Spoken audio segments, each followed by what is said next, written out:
Nandito kami sa DSWD NCR office kasi kukuha kami ng travel clearance for minors para sa aming anak na sa Savitri. At dito nga yan located sa 389 San Rafael Street, corner Ligarda Street, Sampaloc, Manila, Philippines. So kung alam nyo yung CEU Menjola, yan, lalakaran nyo lang yan diretso, makikita nyo na. At malapit din yan sa San Sebastian Church. Pagkapasok sa pintuan, yung tatanungin ka ng guard kung saan kayo nakatira. Kami taga Manila, kaya dito pinag-logbook muna kami. At pagkatapos humingi ng ID para mabigyan kami ng yung visitor pass. Pagkatapos pinadiretso na kami dito sa room 102 kasi dito namin isasubmit yung mga requirements na kailangan. Unang-una yung application form na nasagutan na. Kami nag-download lang sa internet. Bali, 3 pages yan eh.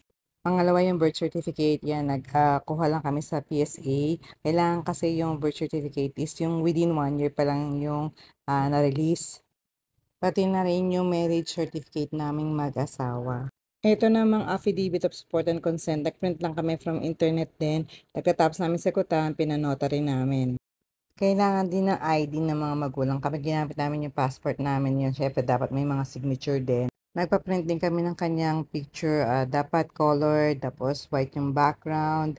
Ang size dapat passport size. At dahil ang reason ng kanyang travel ay visiting relatives, kaya kailangan namin mag-submit ng letter of invitation, letter of guarantee, at pati na rin yung passport at visa nung nag-invite sa kanya.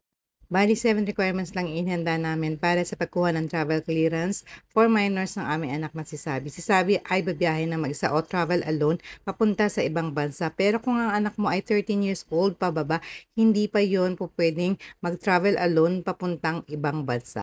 Pagkapasok ko dyan sa room 102, ayun, nagsulat na ako sa logbook at pagkatapos nagpunta na ako dun sa nag-check ng requirements. Ayun, i-check niya lang yung mga requirements pagkatapos meron siyang ipapasagutan na form at pipirmahan. Kung ikaw lang mag-isa na nanay, pwede. Tapos kung kasama naman yung tatay, pwede rin. Pero hindi naman talaga kailangan pareha sa parents, pwedeng isa lang.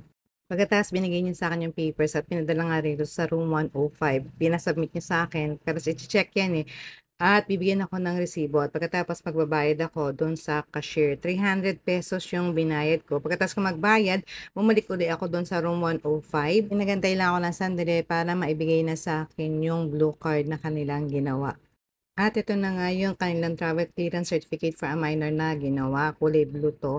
At ayun, kung talagang kompleto naman yung requirements na yung dala-dala, talagang less than 30 minutes makukuha mo na yung travel clearance for minor na yung kukuhanin. Thank you for watching and don't forget to follow, like, and share. Bye!